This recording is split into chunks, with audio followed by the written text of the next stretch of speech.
عبادت کی ایک روح بتائی حضور نے، لب لباب کہیے اس کا، وہ کیا ہے؟ دعا۔ الدعاء مخ العبادات، الدعاء هو العبادات۔ حضور کی یہ دو احادیث بہت سادہ، بہت مختصر۔ دعا ہی عبادت کا جوہر ہے۔ مخ کہتے ہیں ہڈی کے اندر جو گودا ہوتا ہے وہ مخ ہے۔ گودا جو ہے عبادت کا وہ کیا ہے؟ دعا۔ توحید فی الدعا کیا ہے؟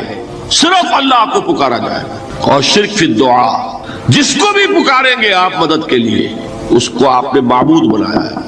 کسے باشا یہ مسئلہ سمجھ لیجئے، لا تدعو مع اللہ احدا، اللہ کے ساتھ کسی کو مت مانگو۔ حضور نے فرمایا کہ جوتی کا تسمہ بھی مانگنا ہو تو اللہ سے مانگو۔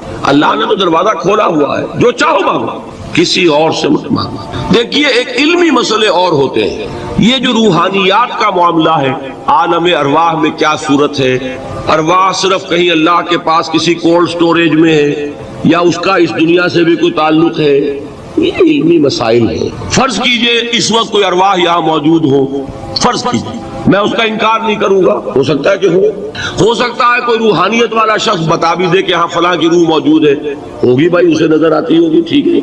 یہ بھی ہو سکتا ہے کہ کوئی شیطان جن ہو اور وہ دھوکہ دے رہا ہو کہ میں فلاں کی روح ہوں، ہو سکتا ہے کہ نہیں؟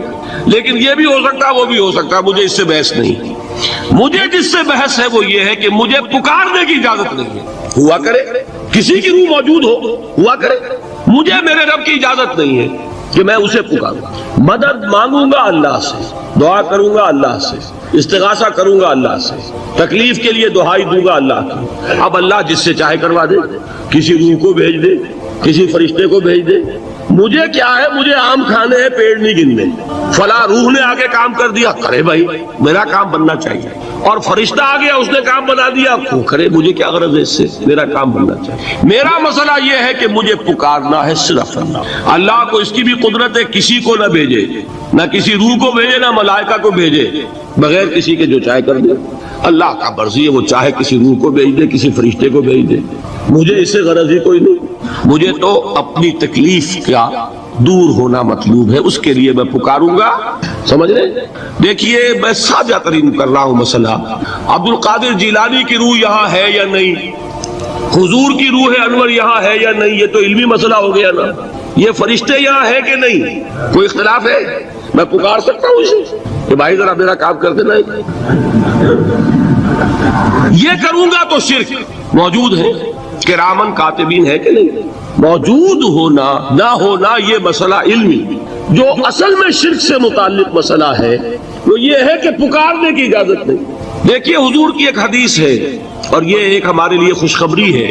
آج 8واں دن ہے، آپ اپنی نیند کی قربانی دے رہے ہیں، آ رہے ہیں، سن رہے ہیں۔ یہ حدیث بھی سن لیجئے، بشارت والی حدیث ہے۔ مجتمع قوم فی بیت من بیوت اللہ، نہیں جمع ہوتے کچھ لوگ اللہ کے گھروں میں سے کسی گھر میں۔ اس کا مصداق اول تو مسجد ہوگی، لیکن تقریباً تمام محدثین نے مانا ہے کہ صرف مسجد تک محدود نہیں ہے، سب گھر اللہ کے ہیں۔ یہ جگہ کس کی ہے؟ تو عام ہے یہ چیز، لیکن مسجد کا ہوگا تو وہ مصداق اول ہو جائے گا۔ مجتمع قوم فی بیت من بیوت اللہ یتلون کتاب اللہ ویتدارسونہ بینہم، کام کیا کر رہے ہوں کہ اللہ کی کتاب پڑھ رہے ہوں، وہ سمجھ رہے ہوں، سمجھا رہے ہوں، تو کیا ہوتا ہے؟ الا نزلت علیہم السکینہ، ان پر اللہ کی طرف سے سکینت کا نزول ہوتا ہے۔ وغشیتہم الرحمہ، رحمت خداوندی انہیں ڈھانپ لیتی ہے۔ وحفتہم الملائکہ، فرشتے ان کے گرد گھیرا ڈال لیتے ہیں۔ وذکرہم اللہ فی من عندہ، اور اللہ ذکر کرتا ہے ان کا ملائکہ مقربین کی محفل میں۔ دیکھو تم کہتے تھے یہ انسان بڑا گھٹیا ہے، میرے وہ بندے اس وقت میرے گھر میں جمع ہے صرف میرے کلام کو سمجھنے کے لیے۔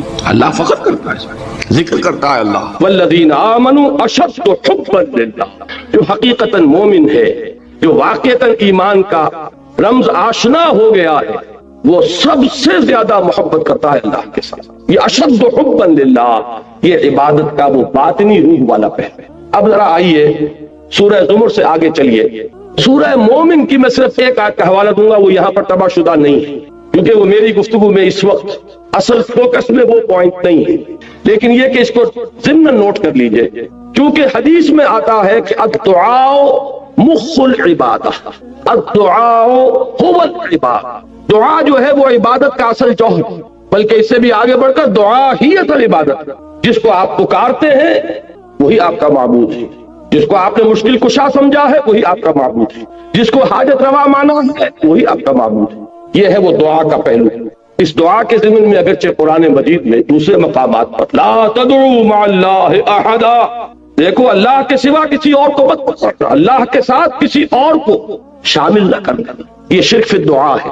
لیکن مضمون کی مناسبت دیکھیے کہ سورہ مومن کے جو سورہ زمر کے متصل بعد آتی ہے، اس میں ایک تو وہ آیا مبارکہ دعا کے موضوع پر، وہ اہم ترین آیت ہے قرآن مجید کی، اور جمعوں کے خطبوں میں آپ نے بارہا سنی ہوگی، قال ربکم ادعونی استجب لکم ان الذین یستکبرون عن عبادتی سیدخلون جہنم داخرین۔ تمہارے رب نے یہ فرمایا ہے پکارو مجھے، مانگو مجھ سے، میں تمہاری دعائیں قبول کروں گا۔ اور چونکہ دعا ہی عبادت ہے لہذا فرمایا وہ لوگ جو بربنائے استکبار میری عبادت اور مجھ سے مانگنے سے ابا کرتے ہیں، انہیں ذلیل و خوار ہو کر جہنم کا ایندھن بننا پڑے۔ تو اللہ کو پکارو، اللہ سے مانگو۔ لیکن یہ کہ اس سورہ زمر کے ساتھ جو اس کا ربط و تعلق ہے وہ واضح ہوتا ہے آیات نمبر 65 اور 66 پر۔ یہ آیت نمبر 60 تھی جو ابھی میں نے آپ کو سنائی۔ آیت نمبر 65 ہے هو الحی لا الہ الا هو فادعوہ مخلصین لہ الدین۔ دیکھیے وہی لفظ یہاں، وہ اللہ ہے، وہ زندہ جاوید ہستی کے جس کے سوا کوئی معبود نہیں، بس پکارو اسے، اس کے لیے اپنی اطاعت کو خالص کرتے تھے۔ اگر دعائیں کرتے رہو اور اخلاص فی الاطاعت نہیں ہے، دعائیں تمہارے منہ پر دے ماری جائیں۔ یہ دعا کوئی میکینیکل پروسیس نہیں ہے۔ یہ جو آج بہت سے لوگ سوال کرتے ہیں کیا وجہ ہے ہماری دعائیں قبول نہیں ہوتی، پہلے لوگوں کی دعائیں قبول ہوتی تھی۔ نبی اکرم صلی اللہ علیہ وسلم نے اس کی وضاحت کر دی۔ آپ نے نقشہ کھینچا کہ ایک شخص ہے جو بہت دور سے سفر کر کے حرمین پہنچا ہوا، ملتزم سے چمٹا ہوا ہے، یا جبل نور پر دھینگا مشتی کر کے اوپر پہنچا ہوا ہے، سب سے اوپر پہلوان قسم کا آدمی، اور اس نے ہاتھ اٹھائے ہوئے ہیں اور پکار رہا ہے اللہ، رجلا اشعث اکبر یطیل السفر، بڑا لمبا سفر کر کے آیا ہے، کپڑے غبار آلود ہیں، بال گردے سے اٹے ہوئے ہیں، یمد یدیہ الی السماء، اور اپنے دونوں ہاتھ آسمان کی طرف پھیلا رہا، یا رب یا رب، وَأَنَّا يُسْتَجَابُ لِذَلِكَ، اس شخص کی دعا کیسے قبول ہو؟ وَمَطْعَمُهُ حَرَامٌ وَمَلْبَسُهُ حَرَامٌ وَغُذِيَ بِالْحَرَامِ، حالانکہ اس کا کھایا ہوا حرام کا ہے، اس کا پہنا ہوا حرام کا ہے، اس کا جسم حرام سے بنا ہے، حرام غذا سے تن و تخش بنایا ہوا ہے، یہ چیز اس کی دعا کے لیے ایک حجاب بن گئی ہے۔ کیسے فَأَنَّا يُسْتَجَابُ لِذَلِكَ، ایسے شخص کی دعا قبول ہو تو کیسے؟ آپ کو کتابیں ملیں گی، دعا کی قبولیت کے مقامات کون کون سے ہیں، دعا کی قبولیت کے اوقات کون کون سے ہیں، یہ ساری چیزیں جمع ہو گئی۔ اس سے زیادہ متبرک مقام کوئی، اس سے زیادہ مقدس مقام کوئی ہوگا؟ وہاں پر پہنچ کر بھی انسان دعائیں مانگ رہا ہے، دعائیں اس کے منہ پر دے ماری جاتی ہیں۔ کیوں کہ مخلصین لہ الدین، یہ شان ہے، یہ نہیں ہے تو دعا دعا نہیں۔ ہاں یہ بات ذہن میں رکھیے کہ در توبہ جو ہے وہ واہ ہے، کھلا، آج توبہ کرے، وہی اٹھ کر توبہ کرے، پختہ عزم کرے کہ پروردگار آج سے اخلاص فی الدین کے ساتھ تیری بندگی کروں گا، جو کچھ ہو چکا ہے اس کو معاف فرما دے، آئندہ کے لیے ایک عزم مصمم کرتا ہوں، تو توبہ کا دروازہ کھلا ہے۔ معلوم یغرغر، جب تک کہ موت کے آثار شروع نہ ہو جائے توبہ کا دروازہ کھلا۔ بازا بازا ہر چہ ہستی بازا، گر کافر و گبر و بت پرستی بازا، این درگاہ ماں درگاہ نومیدی نیست، 100 بار اگر توبہ شکستی بازا۔ توبہ کا دروازہ کھلا ہوا ہے، لیکن عزم مصمم کرو گے تو ابھی دعا قبول ہوگی۔ یہی سورہ بقرہ میں آیا ہے، اور رمضان کے ذکر کے بعد وَإِذَا سَأَلَكَ عِبَادِي عَنِّي فَإِنِّي قَرِيبٌ أُجِيبُ دَعْوَةَ الدَّاعِ إِذَا دَعَانِ فَلْيَسْتَجِيبُوا لِي وَلْيُؤْمِنُوا بِي لَعَلَّهُمْ يَرْشُدُونَ۔ میں کہا کرتا ہوں کہ یہ ون وے ٹریفک نہیں چل سکتا کہ تم ہم سے منوائے جاؤ، ہماری بھی تو مانو، جو ہم کہہ رہے ہیں اسے بھی تو سنو، ہماری پکار پر بھی تو لبیک کہو۔ یہ تو دو طرف معاملہ ہے۔ فَاذْكُرُونِي أَذْكُرْكُمْ، تم مجھے یاد رکھو میں تمہیں یاد رکھوں۔ ان تنصروا اللہ ینصرکم، اگر تم اللہ کی مدد کرو گے اللہ تمہاری مدد کرے۔ حدیث میں آتا ہے کہ میرا بندہ میری طرف چل کر آتا ہے تو میں دوڑ کر، وہ بارش بھر آتا ہے میں ہاتھ بھر آتا ہوں، وہ مجھے اگر اپنے دل میں یاد کرتا ہے میں بھی اسے اپنے جی میں یاد کرتا ہوں. وہ میرا ذکر اگر کسی محفل میں کرتا ہے میں اس سے بہت اعلیٰ محفل میں اس کا ذکر کرتا ہوں. یہ دو طرفہ معاملہ ہوگا. لہذا مجھ سے منوانا ہے تو میری مانو. فَلْيَسْتَجِيبُوا لِي وَلْيُؤْمِنُوا. اب اسی دعا کے مادے سے ایک لفظ اور بنتا ہے دعوت. دیکھیے انفرادیت سے اب میں اجتماعیت کی طرف جا رہا ہوں. انفرادیت سے اجتماعیت کا جو پل ہے وہ دعوت ہے. ایک اللہ کا بندہ جس نے انفرادی سطح پر اس توحید کے عملی تقاضے کو اپنی زندگی میں پورا کر لیا وہ بندہ رب بن گیا. وہ انشراح صدر سے کہہ سکتا ہے کہ انی عبد اللہ، میں اللہ کا بندہ. اب وہ کیا کرے گا؟ اب اسی کی دعوت دے گا. اس لیے کہ ایک فرد سے چراغ روشن ہوگا، دیے سے دیا جلے گا. یہ بات تم نے اگر اپنی زندگی میں اختیار کی ہے اب اس کو عام کرو. جس سے تم محبت کر رہے ہو اس کی محبت کی جوت جگاؤ دوسروں کے دلوں میں. جس کی اطاعت کو تم نے اپنے اوپر لازم کیا ہے اسی کی اطاعت کی طرف لوگوں کو بھی دعوت دو کہ اس کے سامنے جھکیں. یہ ہے مرکزی آیت سورہ حامیم السجدہ کی. وَمَنْ أَحْسَنُ قَوْلًا مِّمَّنْ دَعَا إِلَى اللَّهِ وَعَمِلَ صَالِحًا وَقَالَ إِنَّنِي مِنَ الْمُسْلِمِينَ. اس شخص سے بہتر بات اور کس کی ہوگی جو اللہ کی طرف بلائے اور اس کا اپنا عمل درست ہو. یہ نہیں ہے. یہ سورہ بقرہ میں یہودیوں کے بارے میں فرمایا گیا أَتَأْمُرُونَ النَّاسَ بِالْبِرِّ وَتَنْسَوْنَ أَنفُسَكُمْ وَأَنْتُمْ تَتْلُونَ الْكِتَابَ فَلَا تَعْقِلُونَ. کیا تم لوگوں کو نیکی کی دعوت دیتے اور اپنے آپ کو بھول جاتے ہو؟ ذرا حال ہے کہ تم کتاب پڑھ رہے ہو تو کیا تم عقل سے کام نہیں لیتے؟ یہ ان کا طرز عمل تھا جو بدقسمتی سے آج ہم نے بھی اپنایا. لیکن یہ کہ اصل میں دعوت کا مقام آتا ہی اس کے بعد ہے کہ خود اللہ کے بندے بنو، کہو کہ میں ہوں اللہ کا فرما بردار اور اب لوگوں کو دعوت دو. وَمَنْ أَحْسَنُ قَوْلًا مِّمَّنْ دَعَا إِلَى اللَّهِ وَعَمِلَ صَالِحًا وَقَالَ إِنَّنِي مِنَ الْمُسْلِمِينَ. یہ ہے سورہ حامیم السجدہ کی مرکزی آیت. اب اس دعوت کا ہدف کیا ہے؟ یہ ہے میری گفتگو کا اہم ترین حصہ. اس دعوت کا ہدف کیا؟ کیا صرف کچھ نمازیں پڑھنے والوں کی تعداد زیادہ کر دینا؟ کیا صرف کچھ داڑھی والوں کی تعداد کا تناسب معاشرے میں بڑھا دینا؟ کیا شے؟ یقیناً جب اسلامی دعوت ہوگی تو اس سے یقیناً نماز پڑھنے والوں کی تعداد زیادہ ہوگی. جو بھی اس دعوت کو قبول کریں گے وہ اتباع سنت میں حضور صلی اللہ علیہ وسلم کی سنت کی پیروی کرتے ہوئے داڑھی بھی رکھیں گے. لیکن کیا یہ اصل ہدف ہے؟ اس لیے کہ ہر کوشش کو آپ ایسس کرتے ہیں ہدف کے حوالے سے. ٹارگٹ کیا، جانا کہاں تھا، مقصود کیا ہے، منزل کیا ہے، اس کے اعتبار سے اسسمنٹ ہوگی کہ کچھ آگے بڑھے کہ نہیں بڑھے. وہ قدم ہمارا آگے بڑھ رہا ہے یا مارک ٹائم کر رہے ہیں ایک جگہ پر کھڑے ہوئے. حرکت تو ہے لیکن کوئی فاسٹ نہیں ہو رہا. یہ سارا اصل میں with reference to the goal، جو بھی آپ کا ہدف ہے. ہدف کیا ہے اس دعوت کا؟ وہ ہے جو سورہ شورى کی یہ آیات 13 تا 15 جو اس موضوع پر قرآن مجید کا ضربہ سلام ہے. شرع لکم من الدین، تمہارے لیے بھی مقرر کیا ہے دین میں سے یا دین کے بارے میں. یہ دونوں ترجمے ہو سکتے ہیں لیکن نتیجے کے اعتبار سے کوئی فرق واقع نہیں ہوگا مفہوم میں. اب اتنا وقت نہیں ہے کہ میں ان کی باریکیوں میں جاؤں. کیا چیز مقرر کی ہے؟ وہی ما وصى به نوحا، جس کی وصیت کی تھی اللہ نے نوح کو علی نبینا علیہ الصلوۃ والسلام. والذی اوحینا الیک، اور جو اے محمد ہم نے وحی کی ہے آپ کی جانب صلی اللہ علیہ وسلم. وما وصینا به ابراہیم وموسیٰ وعیسیٰ، اور جس کی ہم نے تاکید کی تھی ابراہیم کو اور موسیٰ کو اور عیسیٰ علی نبینا علیہ الصلوۃ والسلام. اب وہ ہے کیا؟ ان اقیموا الدین ولا تتفرقوا فیہ، دین کو قائم کرو. یہ دین ایک اجتماعی نظام کی حیثیت سے پوری اجتماعی زندگی پر غالب ہے. اس لیے کہ انسان آپ کو معلوم ہے گریگوریس اینیمل ہے، متمدن حیوان ہے، مل جل کر رہتا ہے. تمدن نے بڑے ارتقائی مراحل طے کیے ہیں. کبھی انسان غاروں میں رہتا تھا تو کوئی اجتماعیت تھی ہی نہیں، انفرادیت ہی انفرادیت تھی. اس سے آگے ایک قبیلے کا نظام بنا تو کچھ نہ کچھ اجتماعیت آئی. اور دیکھیں نوٹ کریے جیسے جیسے اجتماعیت آئے گی انفرادیت کا دائرہ تنگ ہو جائے گا. آپ فلاں قبیلے کے ہیں، یہ اس کی رسم ہے، یہ اس کی ریت ہے، یہ اس کی روایت ہے، یہ اس کا شیخ ہے، اس کا کہنا ماننا پڑے گا چاہے کسی جوان کا خون کھول رہا ہو. لیکن یہ کہ قبیلے کی روایت ہے، قبیلے کا نظم ہے، قبیلے کی قانون ہے، آپ کو پابندی کرنی پڑے. جہاں بھی نظام کی طرف پہلا قدم آیا ہے انفرادیت کا دائرہ سپڑنا شروع. اب بعض شہر تو ایسے تھے جو ایک ہی قبیلہ ان میں آباد تھا.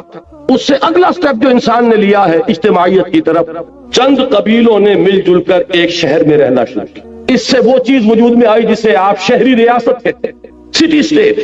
اس لیے کہ جب چند قبیلے رہیں گے تو ایک تو ان کا اپنا اپنا یونٹ ہے، ان کے اپنے رسوم ہیں، رواجات ہیں، ان کی اپنی روایات ہیں، لیکن یہ کہ جو انٹر ایکشن ہوگا ان کے مابین، اس کے لیے کچھ نہ کچھ طے کرنا پڑا، کچھ نہ کچھ اصول ہوں گے، وہ لکھے ہوئے ہوں یا نہ ہو، اس سے کوئی فرق واقع نہیں ہوگا، لیکن کچھ نہ کچھ ایک دستور جو ہے وہ بالکل ایک ابتدائی اور پریمیٹیو فارم میں وہ پیدا ہو جائے گا، جبکہ دو قبیلے ایک جگہ پہ۔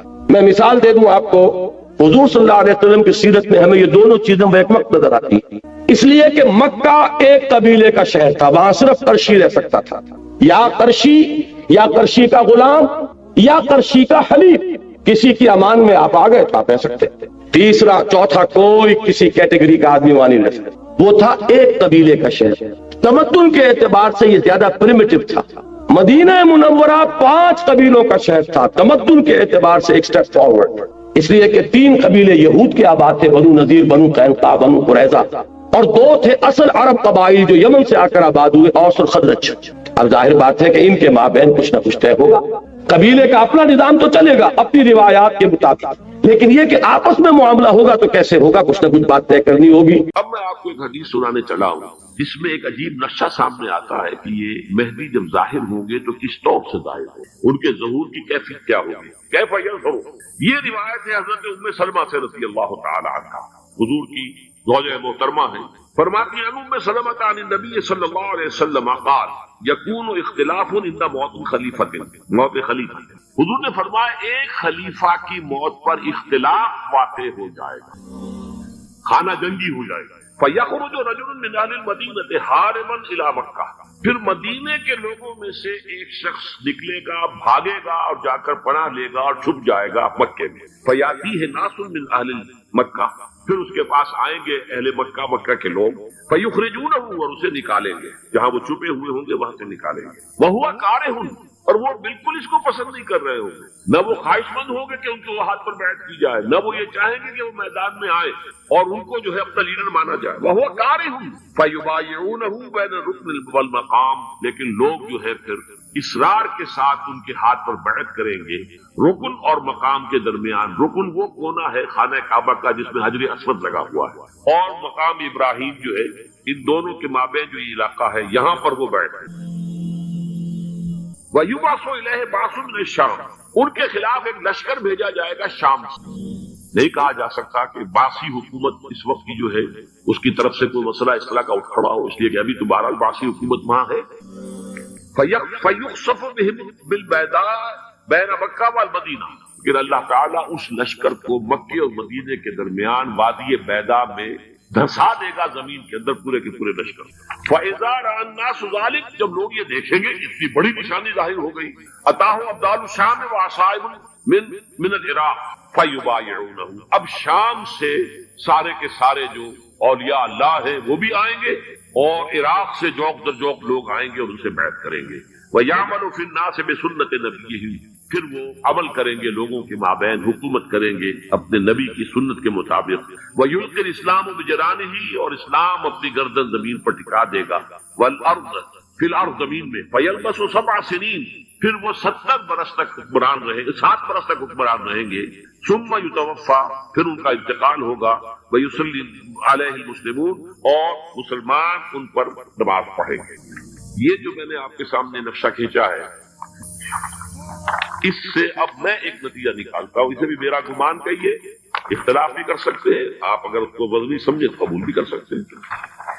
وہ یہ ہے کہ میرے نزدیک شاہ فہد کے انتقال پر لا محالہ یہ صورتحال پیدا ہو جائے۔ ولی عہد وہاں ہے عبداللہ بن عبد العزیز، امریکہ کو وہ پسند نہیں کرتے اور امریکہ انہیں پسند نہیں کرتا، یہ بالکل تش تش باندھ ہے۔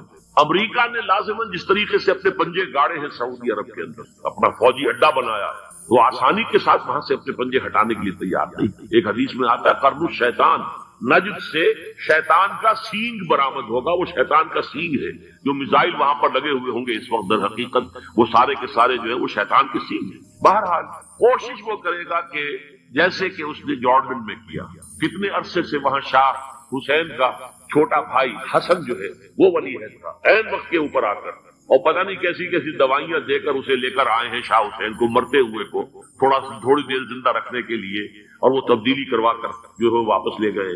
یہ معاملہ ہوا ہے، تبدیلی کروا دی، وہاں تو ہو گئی آرام سے، کوئی بات نہیں۔ بحرین میں بھی غالباً ایسا ہی معاملہ ہوا ہے، واللہ عالم، مجھے یاد پڑتا ہے کہ وہ چاہتے ہیں کہ ہمارا پسند کا آدمی آئے۔ اگر سعودی عرب میں یہ کام کیا گیا تو اس کا لازمی نتیجہ خارج ہے، اس لیے کہ وہاں کی روایت کی بڑی سخت ہے، بڑی پختہ ہے۔ پھر یہ کہ وہاں جو ہے امیر عبداللہ جو ہے، جو وہاں پر اگرچہ سپہ سالار وہ نہیں ہے، کمانڈر ان چیف وہ نہیں ہے، کمانڈر ان چیف تو کوئی اور ہے، لیکن الحرس الوطنی جو ہے، نیشنل گارڈ بہت بڑی فورس ہے، اصل بیڈوئن فورس جو ہے صحرا کے لوگوں کی، عرب فورس، وہ در حقیقت الحرس الوطنی ہے، نیشنل گارڈ ہے، اور اس کا کمانڈر ان چیف یہ ہے امیر عبداللہ۔ تو لازماً یہ شکل جو ہے پوری ہو کر رہے گی۔ جیسے ہی یہ معاملہ ہوا شاہ فتح کے انتقال کا، تو یہ اختلاف ہوگا، خانہ جنگی ہوگی، پھر کوئی اللہ کا بندہ جو ہوگا۔ میرے نزدیک، میں آج سے کوئی 6-7 سال پہلے سالانہ اجتماع تھا تنظیم اسلامی کا راولپنڈی میں، میں نے اس وقت وہاں کہا تھا، اس سے ذرا اخبارات میں بھی کچھ وہ کنٹروورسی آئی تھی کہ میرے نزدیک امام مہدی پیدا ہو چکے ہیں، ان کے ظہور کا وقت قریب۔ اور اس کی تھوڑی سی بات میں مجھے معلوم ہوا کہ جین ڈکسن غالباً نام ہے امریکن اس کا، جس نے یہ پیشن کوئی خبر دی تھی کہ 1962 میں عالم عرب میں ایک بچہ پیدا ہوا ہے کہ جو وہاں کا نقشہ بدل کر رکھ دے۔ یہ جین ڈکسن کی غالباً پیشن گوئی ہے۔ بہرحال مجھے اس کی پیشن گوئی سے کوئی دلچسپی نہیں ہے، میں تو جو احوال دیکھ رہا ہوں، یعنی اسرائیل کا قائم ہو جانا، اور اس کے بعد اب یروشلم کا مسلمانوں کے ہاتھوں سے نکل جانا، اور اب گویا کہ وہ الملحمۃ العظمیٰ جو ہے تلی کھڑی ہے، کسی بھی وقت جو ہے یہ جو ہے وہ لاوا پھٹ سکتا ہے، آتش فشاں پھٹ سکتا ہے۔ تو یہ تمام حالات ایسے ہیں کہ جن کی وجہ سے میں سمجھتا ہوں کہ ایک تو جو قرآن مجید کے اشارات میں نے آپ کو بتائے، 14 صدیاں، 14 دن میں چاند کا پورا ہونا، والقمر اذا اتسق، 14 دن میں 14ویں کا چاند۔ اسی طرح اب یہ 14 صدیوں کے بعد یہ صدی جو 15ویں صدی ہے، یہ در حقیقت ظہور امام مہدی کی صدی ہے۔ لیکن یہ کہ امام مہدی کی حکومت قائم کرنے کے لیے کون لوگ آئیں گے؟ عرب جو ہے وہ اندر سے کھوکھلے ہوئے، عیاشی میں، دولت میں، پیسے میں، دولت، پیسہ، عیاشی، اس کی وجہ سے کھوکھلے۔ یہاں میں آپ کو 2 حدیثیں سنانا چاہتا ہوں۔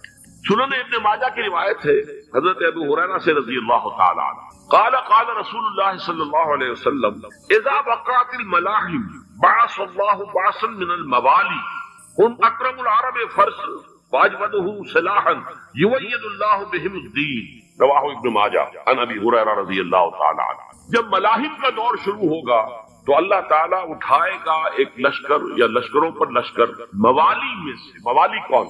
عربوں نے جب فتح کیا تھا اس پورے علاقے کو خلافت راشدہ کے دوران، اور پھر وہ لوگ جو ہے، ایک رائے تو یہ تھی کہ غلام بنایا جائے ساری آبادیوں کو، لیکن یہ کہ حضرت عمر کا اشتہار تھا، اس کے مطابق جو غلام نہیں بنایا گیا تو وہ موالی کی حیثیت رکھتے۔ عربوں میں دم نہیں ہے، موالی میں سے لشکر اٹھیں گے کہ جو در حقیقت حضرت مہدی کی حکومت کو قائم کریں گے۔ دوسری حدیث سنیے، عن عبداللہ بن الحارث رضی اللہ تعالی عنہ، اور یہ ابن ماجہ کی روایت ہے، قال قال رسول اللہ صلی اللہ علیہ وسلم یخرج ناس من المشرق فیوتئون للمہدی یعنی سلطان، لشکر نکلیں گے، لوگ آئیں گے مشرق سے، اور وہ حضرت مہدی کی حکومت کو جمائیں گے اور قائم کریں گے۔ اب ذرا نوٹ کیجئے کہ جزیرہ نما عرب کے مشرق میں کون سے ملک ہیں؟ 3، ایران، افغانستان، پاکستان، یہ 3 سالڈ مسلم ممالک، مسلم آبادی اکثریت۔ ویسے تو یہ کہ آگے ہندوستان میں 20 کروڑ مسلمان ہیں، لیکن وہ 20 کروڑ جو ہے وہ تو 80 کروڑ کے اندر تحلیل ہو جاتے ہیں غیر مسلموں میں، لیکن یہاں جو معاملہ ہے یہ خالی اکثریت۔ ان میں سے ایران کا معاملہ جہاں تک ہے، نمبر 1 یہ کہ وہ شیعہ عقائد کے حصار میں بند ہے،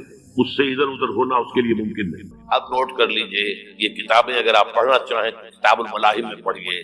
بدترین عذاب عربوں پر آیا کھڑا ہے، سروں پر ٹنا ہوا، بدترین ایسی جنگ ہونی ہے الملحمۃ العظمیٰ، جس کو کہ میں بھی آپ کو گواہی پیش کر دوں گا، جسے کہا گیا ہے کہ لاسٹ کروسیڈ، بش نے بھی کروسیڈ کا لفظ بول دیا تھا، پھر واپس لیا، نکل جاتی ہے جس کے منہ سے سچی بات مستی میں، فقیہ مجتہد بھی سے اور ہندے بادہ خار اچھا، کروسیڈ کہہ کر پھر واپس لیا۔ یہ کروسیڈ، اس کے اوپر جس قدر نقصان ہونا ہے عربوں کا، گریٹر اسرائیل بنے گا، یہ عراق، شام، اردن، سعودی عرب کا کچھ شمالی علاقہ، ترکی کا جنوبی علاقہ، مصر کا صحرائے سینا، اور اس کے ساتھ ہی جو بہترین اس کا زرخیز ترین علاقہ ڈیلٹا آف نائل، یہ سب یہودیوں کے قبضے میں جائے۔ اس کو حدیث میں کہا گیا الملحمۃ العظمیٰ۔ عیسائی 80 علم لے کر ہے مسلمانوں تم پر حملہ آور ہوں گے، اور ہر علم کے نیچے 12,000 فوج، 9.5 لاکھ فوج۔ یہ نیٹو کی تیاری کس کے لیے ہو رہی ہے؟ جب یو ایس ایس آر کا خاتمہ ہوا تو پوچھا گیا تھا نیٹو چیف سے، اب کس لیے؟ دوبارہ وہ دشمن تو ختم ہو گیا، اب ہمیں اسلامک فنڈامنٹلزم سے نمٹنا ہے۔ تو جانتے ہیں خطرہ یہی ہے، اب اسلام ابھر سکتا ہے، مسلمانوں کے سینوں کے اندر وہ آگ ہے، اوپر خاکستر آ گیا ہے، تمہیں اٹھانا بیٹھنا، یہ اندر تو انگارہ ہے، اوپر سے راکھ ہے، اس سے دھوکہ نہ کھا جانا ان کے دلوں کے اندر۔ اور بش نے کہا تھا مسلمان چاہتے ہیں کہ ہسپانیہ سے لے کر انڈونیشیا تک نظام خلافت قائم کریں، اور میں حیران ہوا تھا کہ اس وقت کو ہسپانیہ کا خیال کیسے آ گیا؟ ہمیں تو کبھی آتا ہی نہیں، ہم تو بھول گئے، وہ تو 500 برس پرانی بات ہے جبکہ وہاں سے ہمیں نکال دیا گیا تھا۔ اگرچہ اقبال نے کہا تھا ہے عرض فلسطین پہ یہودی کا اگر حق، ہسپانیہ پر حق نہیں کیوں اہل عرب کا؟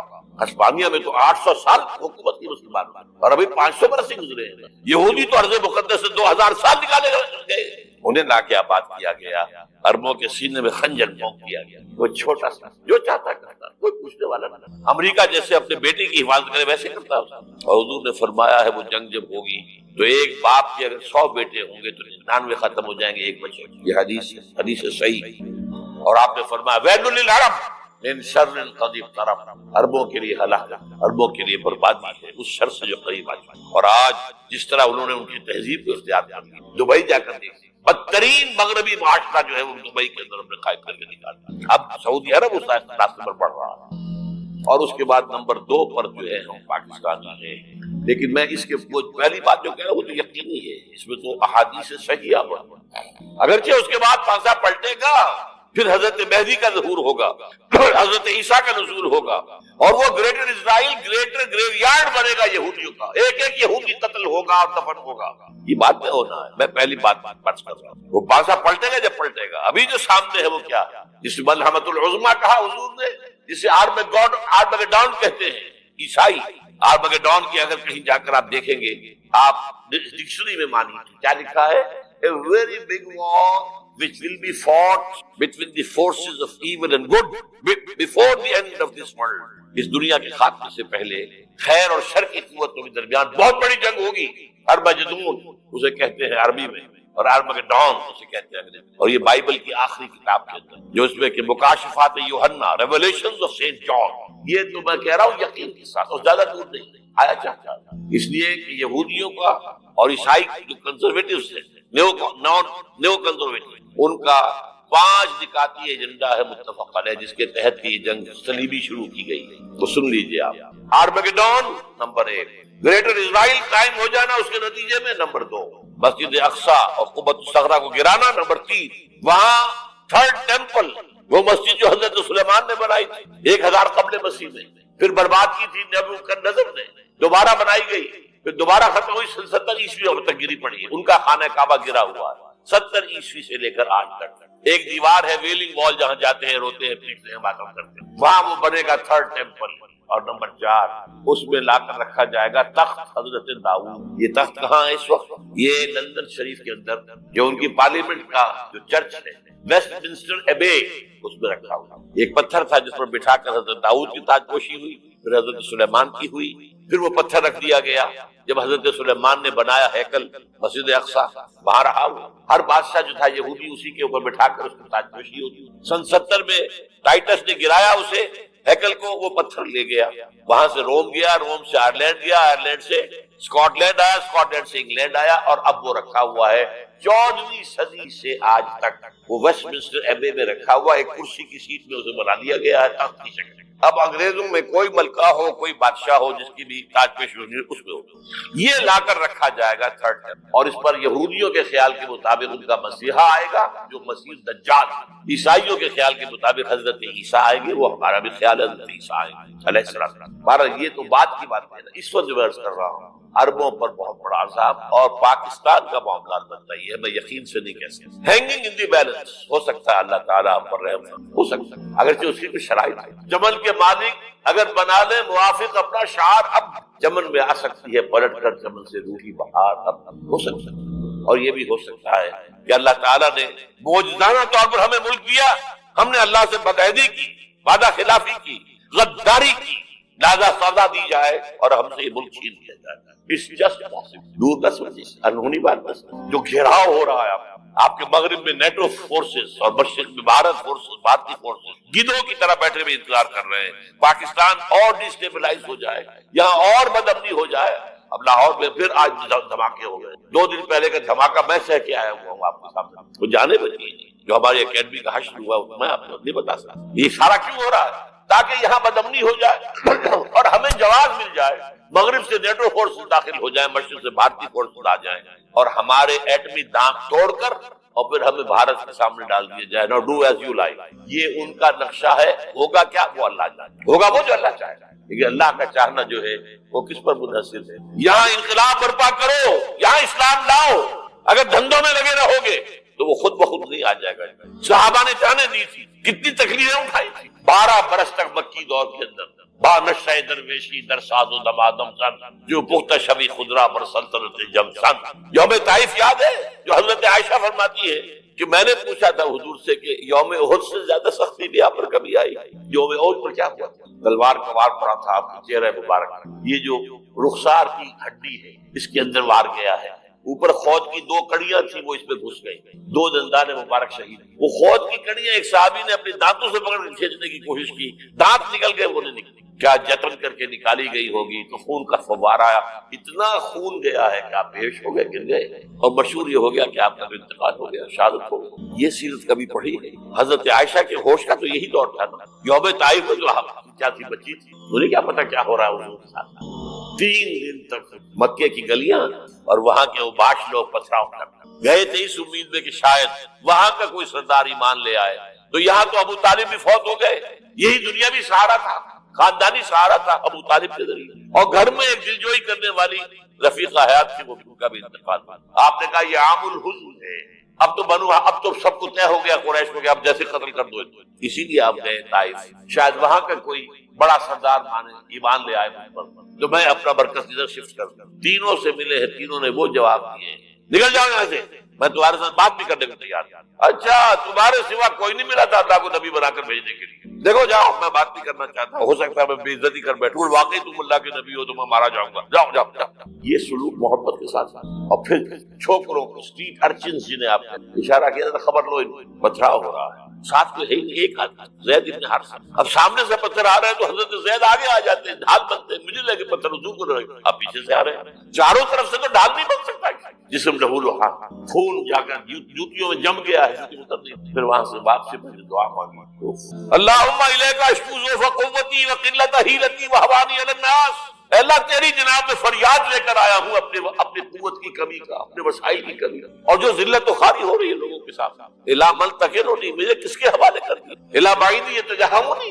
یہ میرے اوپر ہجوم کر کے آج حملہ کرے. اور عدو ملکتا امرے، یہ دشمن کے حوالے میرا معاملہ کیا جو چاہے کرتے ہو. لیکن پھر ابدیت غالب آتی. ان لم یکن علی غضب فلا ابالی. اے اللہ اگر تو ناراض نہیں ہے تو مجھے کوئی پرواہ نہیں. سر تقدیم خم ہے جو مزاج یاد. مجھے اندیشہ یہ ہے کہ تم ناراض تو نہیں. یہ تکلیف جھیلی. سینکڑوں صحابہ نے جانوں کا نذرانہ پیش کیا.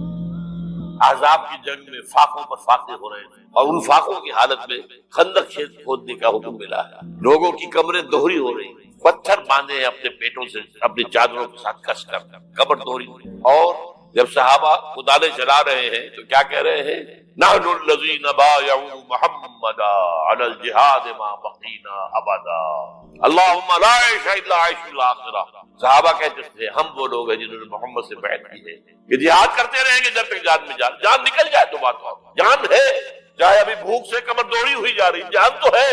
اور ایک دفعہ کہتے تھے اللہم لا عیش الا عیش الاخرہ، اے اللہ عیش زندگی تو آخرت. اور حضور فرماتے تھے، حضور کے بیٹھے ہوئے نہیں تھے گاؤں تکیہ لگا کر پتھر اٹھا کر خندق میں سے جا کے باہر پھینک رہے. جب صحابہ کہتے ہیں اللہم لا عیش الا عیش الاخرہ، حضور فرما رہے ہیں فاغفر للانصار والمہاجر، اے اللہ ان انصار اور مہاجرین کی مغفرت فرما. پھر حضور کی خدمت میں کچھ لوگ آئے، حضور اب یہ فاقہ ناقابل برداشت ہو گیا، دیکھیے ہم نے یہ پتھر باندھے.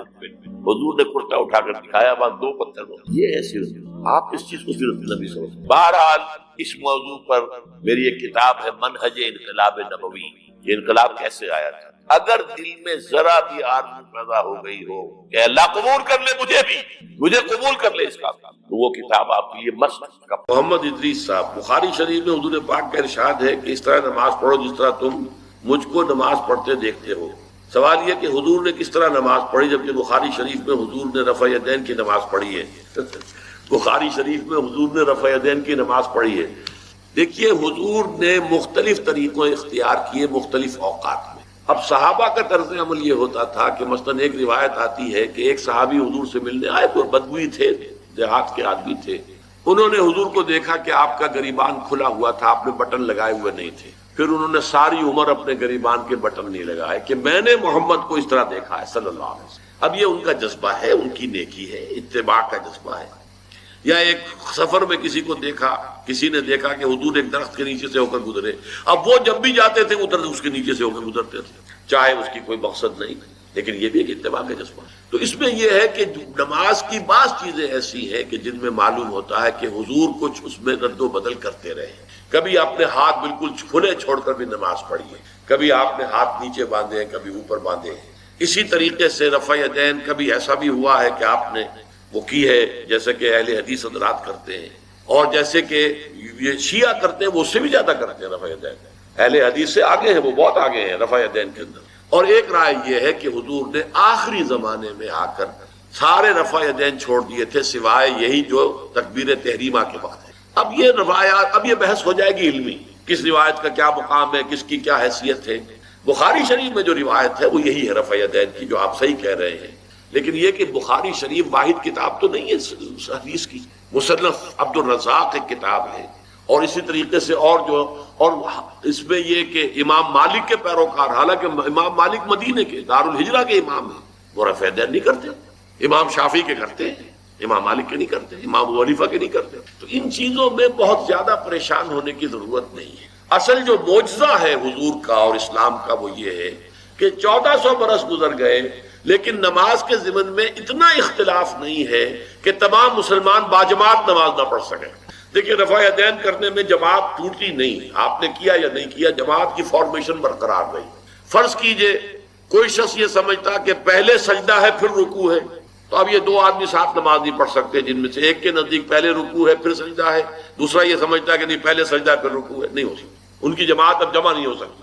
یا کسی کا یہ خیال ہو کہ جیسے ہر رکعت میں رکوع ہے کہ سجدہ بھی ایک ہے، وہ ایک سجدہ کر کے کھڑا ہو جائے۔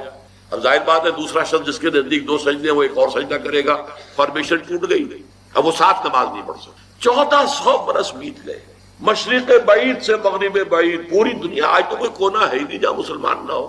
لیکن جو سالڈ مسلمان جو ہیں وہ تو آپ سمجھیے کہ انڈونیشیا سے لے کر موریتانیہ تک تو مسلمانوں کی کتنی بڑی تعداد، لیکن کہیں ایسا نہیں ہے کہ آپ کی فارمیشن ٹوٹتی ہو۔ کوئی ایسا مسلک نہیں ہے جس میں یہ خیال ہو کہ مغرب کی رکعت میں 2 ہیں جیسے فجر کی ہے، نہیں، کوئی 3 رکعتیں ہیں۔ کوئی ایسا مسلک نہیں جس میں یہ معلوم ہو کہ فجر کی رکعتیں 3 ہیں 2 نہیں ہے، کوئی نہیں۔ عصر کی 2 ہیں یا 4 6 ہیں، وہی رکعتیں، وہی رکعت کی ترتیب، پہلے کھڑے ہونا ہے پھر رکوع ہے پھر کھڑے ہونا ہے پھر سجدے میں جانا ہے پھر بیٹھنا ہے پھر سجدہ پھر کھڑے ہونا۔ فارمیشن نہیں ٹوٹتی، شیعہ ہو سنی ہو، اور اس میں حنفی ہوں مالکی ہوں شافعی ہوں حنبلی ہوں زیدی ہوں ظاہریہ ہوں، کوئی بھی ہو، کسے باشد تمام مسلمان مل کر جماعت سے نماز ادا کریں گے اور ان کی جماعت ٹوٹتی نہیں۔ یہ ہے جس کو ہمیں سمجھنا چاہیے۔ یہ کیوں ہے؟ صلو کما رأیتمونی اصلی، کہ حضور کی کو جس طرح دیکھا صحابہ نے نماز پڑھتے ہوئے ویسے نماز پڑھ رہے ہیں، صحابہ نے ویسے نماز پڑھی، پھر آپ کے بعد تابعین نے اسی طریقے سے نماز پڑھی، پھر اس کے بعد تبع تابعین نے پڑھی، نسل بعد نسل منتقل ہو رہا ہے۔ تاکہ تھوڑا تھوڑا اختلاف اگر ہے تو اس کے لیے زیادہ پریشان نہیں ہونا چاہیے۔ بسا اوقات بہت سی محنتوں کا نتیجہ انسان دیکھتا ہے کہ ضائع چلا گیا، میں نے 10 سال محنت کی، حاصل کوئی نہیں ملا۔ یہ ثمرات کیا ہے؟ محنتوں کے ثمرات کا ضیاع۔ کوشش آپ نے کی، قسمت کی خوبی دیکھیے، ٹوٹی کہاں کمن، 2-4 ہاتھ جب کے لبے بام رہ گئے۔ Be prepared. ایک شاعر کے یہ اشعار ہیں، وہ کمیونسٹ تھا، میں نام بھی نہیں لیتا، لیکن یہ کہ یہ اسی انقلابی، چونکہ ان کا بھی ایک انقلابی نظریہ ہے، انقلابی عمل میں یہ سارے مراحل آتے ہیں۔ کوئی سیٹ بیک آیا، فرض کیجئے کوئی ناکامی ہو گئی، تو اپنے ساتھیوں کو دل بندھانے کے لیے یہ فصل امیدوں کی ہمدم، اس بار بھی غارت جائے گی، سب محنت صبحوں شاموں کی اب کے بھی اکارت جائے گی۔ میرے نبی کے ثمرات کا جو لفظ یہاں آیا ہے، وَنَقْصٍ مِّنَ الْأَمْوَالِ وَالْأَنفُسِ وَالثَّمَرَاتِ، سب محنت صبحوں شاموں کی اب کے بھی اکارت جائے گی۔ دھرتی کے کونوں کھدروں میں پھر اپنے لہو کی کھاد بھرو، پھر مٹی سینچو اشکوں سے، پھر اگلی رت کی فکر کرو، پھر اگلی رت کی فکر کرو، جب پھر ایک بار اجڑنا ہے۔ ایک فصل پکی تو بھر پایا، تب تک تو یہی کچھ کرنا ہے۔ ایک مقصد ہے سامنے، انقلاب برپا کرنا ہے۔ ایک کوشش ناکام ہو جائے کوئی پرواہ نہیں، نیکسٹ، پھر تیار رہو ناکامی کے لیے۔ ایسا نہ ہو جو انگریزی میں کہتے ہیں hope for the best but be prepared for the worst. ایسا نہ ہو کہ دوسری مرتبہ ناکام ہو کے بددل ہو جاؤ، تمہاری ہمتیں جواب دے جائیں۔ نہیں، پہلے سے تیار رہو کہ دوسری مرتبہ بھی ناکامی آئے تو آئے، لیکن جب تک کہ کامیابی حاصل نہیں ہوتی ہمیں یہ کام کیے جائیں۔ دیکھیے سیرت میں آیا کہ نہیں یہ واقعہ؟ بدر میں مسلمانوں کو فتح ہوئی تو احد میں زک پہنچی کہ نہیں؟ 70 صحابہ شہید ہوئے کہ نہیں؟ اگر ان کی ہمتیں جواب دے جاتی تو گاڑی کیسے چلتی آگے؟ تو فرمایا وَلَنَبْلُوَنَّكُمْ بِشَيْءٍ مِّنَ الْخَوْفِ وَالْجُوعِ وَنَقْصٍ مِّنَ الْأَمْوَالِ وَالْأَنفُسِ وَالثَّمَرَاتِ، ہم تمہیں لازم آزمائیں گے، خوف کی کیفیت سے، فقر و فاقے کی کیفیت سے، بھوک سے، جان کے نقصان سے، مال کے نقصان سے، محنتوں کے حاصل کے ضائع ہو جانے سے۔ وَبَشِّرِ الصَّابِرِينَ، اور اے نبی بشارت دیجئے صبر کرنے والوں، الَّذِينَ إِذَا أَصَابَتْهُمْ مُصِيبَةٌ، وہ کہ جب ان پر کوئی تکلیف آئے، کوئی مصیبت آئے، کوئی آزمائش آئے، قالوا انا للہ وانا الیہ راجعون، وہ یہ کہیں کہ ہم اللہ ہی کے ہیں، اللہ ہی کی طرف لوٹ جانا ہے۔ یہ وہی انداز ہے جو میں نے فارسی کا شعر سنایا تھا آپ کو کہ سرے تسلیم خم ہے جو مزاج یار میں آئے۔ وہ ہمارا مولا ہے، ہمارا آقا ہے، اگر اسے یہی منظور ہے تو ہمیں بھی یہی منظور ہے۔ میں نے تسلیم و رضا کی بات کی تھی نا، آپ کو کچھ شعر سنائے تھے، ایک شعر اور سنیے، اور یہ کس کا ہے؟ محمد علی جوہر کا۔ ایک مرتبہ جیل گئے، ان کی ایک بیٹی جوان بیمار ہوئی، فوت ہو گئی، باہر چھوڑا انگریز نے، جاؤ بھائی دفن کر دو بیٹی کو۔ دوسری مرتبہ جیل گئے، دوسری جوان بیٹی اسی مرض میں مبتلا ہوئی، اب یہ جیل میں ہے، خبر پہنچی کہ دوسری بیٹی کے اوپر بھی اسی مرض کا حملہ ہوا ہے۔ ایک نظم لکھی ہے جس کا آخری شعر یہ ہے، تیری صحت ہمیں منظور ہے لیکن اس کو نہیں منظور تو پھر ہم کو بھی منظور نہیں۔ یہ ہے، جب تک یہ کیفیت نہ ہو اس میدان میں آدمی ثابت قدم نہیں رہ سکتا کہ میرے رب کو اگر یہ منظور ہے تو یہی مجھے منظور، اور تیری صحت ہمیں چاہیے تو ضرور، لیکن ہمارے رب کو منظور نہیں تو ہمیں بھی منظور۔ راضی برضائے رب۔ وَبَشِّرِ الصَّابِرِينَ الَّذِينَ إِذَا أَصَابَتْهُمْ مُصِيبَةٌ قَالُوا إِنَّا لِلَّهِ وَإِنَّا إِلَيْهِ رَاجِعُونَ، نہ شود نصیب دشمن کے شود ہلاک تیغت، سر دوستاں سلامت کے تو خنجر آزمائے۔ اولئک علیہم صلوات من ربہم ورحمہ، یہی ہے وہ لوگ جن پر ان کے رب کی طرف سے عنایتیں ہیں اور رحمتیں ہیں۔ وَأُولَئِكَ هُمُ الْمُهْتَدُونَ، اور یہی ہے وہ لوگ جو کامیاب ہونے والے ہیں، ہدایت پانے والے، ہدایت یافتہ۔ اسی سورہ بقرہ میں ذرا آگے چل کر، یہ تو ہے 20واں رکوع، 19واں رکوع، 21ویں رکوع کی پہلی آیت ہے، لَيْسَ الْبِرَّ أَن تُوَلُّوا وُجُوهَكُمْ قِبَلَ الْمَشْرِقِ وَالْمَغْرِبِ وَلَكِنَّ الْبِرَّ مَنْ آمَنَ بِاللَّهِ وَالْيَوْمِ الْآخِرِ وَالْمَلَائِكَةِ وَالْكِتَابِ وَالنَّبِيِّينَ وآت المال على حبه ذوي القربى واليتامى والمساكين وابن السبيل والسائلين وفي الرقاب وأقام الصلاة وآتى الزكاة والموفون بعهدهم إذا عاهدوا والصابرين في البأساء والضراء وحين البأس۔ اب یہ آیت جو ہے سورۃ العصر میں جو مضامین آئے تھے سارے اس میں موجود ہیں۔ وہاں ایمان کا لفظ آیا، یہاں 5 ایمانیات کی تفصیل آ گئی، اعمال کی تفصیل آئی، اور آخری بات وہاں کیا ہے؟ وَتَوَاصَوْا بِالصَّبْرِ، اور یہاں کیا ہے؟ وَالصَّابِرِينَ فِي الْبَأْسَاءِ وَالضَّرَّاءِ وَحِينَ الْبَأْسِ، اور صبر کرنے والے، اصل نیکی ان کی ہے جو صبر کریں، کس میں؟ جنگ کے وقت، ضرائے، بأسائے، بأسا کہتے ہیں فقر اور فاقہ، واحد آئے گا باس تو اس کے معنی جنگ، اور باسا جمع میں آئے گا تو فاقہ فقر بھوک، اور ذرائع جسمانی تکلیف ضرر، جسمانی تکلیفوں میں صبر کرنے والے، فقر اور فاقے میں صبر کرنے والے، اور جنگ کے وقت صبر کرنے والے۔ اولئک الذین صدقوا واولئک هم المتقون، یہ ہیں وہ لوگ جو صبر کرنے والے ہیں، یہ ہیں جو سچے ہیں، جو اپنے دعوے میں نیکی کے اور ایمان کے صادق ہیں، اور یہی وہ لوگ ہیں جو متقی ہیں۔ اگلی سورت ہے سورہ آل عمران، اس میں 2 لفظ آئے ہیں آخری آیت، یا ایھا الذین آمنوا اصبروا وصابروا ورابطوا واتقوا اللہ لعلکم تفلحون۔ دیکھیے یہاں صبر اور صابر، جو تعلق جوہد اور جہاد کا ہے وہی ہے صبر اور مصابرت۔ صبر ایک طرفہ عمل ہے، آپ جھیل رہے ہیں، برداشت کر رہے ہیں، صبر علی المعصیہ، صبر علی الطاعہ، صبر علی الابتلاء، یہ سب کیا ہے؟ صبر۔ اور مصابرت کیا ہے؟ صبر کا صبر سے مقابلہ۔ یہ سورہ آل عمران، اب وقت نہیں ہے میں آپ کو سناتا اللہ تعالیٰ نے کیسے کیسے مسلمانوں سے کہا، مسلمانوں تمہیں زک پہنچی ہے تو انہیں بھی تو پہنچی تھی، ان کے 70 نہیں مارے گئے تھے بدر میں، ان کے حوصلے جو ہیں وہ تو پست نہیں ہوئے، وہ اگلے سال آ گئے تم پر چڑھائی کر کے، تم کیوں اتنا برا مان رہے ہو؟ تمہارے دل اتنے زخمی کیوں ہو گئے؟ تمہیں تکلیف پہنچتی ہے تو انہیں بھی پہنچتی ہے۔ اپنی غیرت جو ہے ہمیں ذرا اس کا جائزہ لینا چاہیے۔ لوگ باطل نظریات کے لیے کتنی قربانیاں دے رہے ہیں، لوگ باطل چیزوں کے فروغ کے لیے کتنی محنتیں کر رہے ہیں۔ جیسا کہ میں نے ابھی کہا تھا، اسی غیرت کو چیلنج کرنے کے لیے، ذرا آپ کی حمیت دینی کو جوش دلانے کے لیے، قادیانی نوجوان کتنی تعداد میں اپنے آپ کو دین کے لیے وقف کرتا ہے، اور آپ کتنے نوجوان ہیں جو اپنے آپ کو دین کے لیے وقف کرتے ہیں، اور ہوں وہ کھاتے پیتے گھرانوں کے لوگ۔ یہ نہیں ہے کہ اگر کوئی اور کام نہیں کر سکتا تو پھر یہ ہے کہ وہ دین کے کام میں لگ جائے۔ باصلاحیت لوگ، کھاتے پیتے لوگ، ذہنی استعداد رکھنے والے لوگ، اونچے گھرانوں کے لوگ، وہ وقف کریں اپنے آپ کو دین کے لیے۔ اس کے بغیر کیسے باہر آ جائے گی، کیسے رونق آ جائے گی؟ تو دنیا میں باطل نظریات والے جو ہیں، یہ بات کہی گئی ہے، مسلمانوں تم اگر توحید کے لیے لڑ رہے ہو، دیکھتے نہیں ابو جہل کو، اس نے گردن کٹوائی ہے شرک کے لیے، شرک کے لیے گردن کٹوائے، اور تم توحید کے لیے گردن کٹوانے کو تیار ہو۔ اس نے گردن کٹوائی کہ نہیں کٹوائی؟ اور کس طرح کٹوائی ہے؟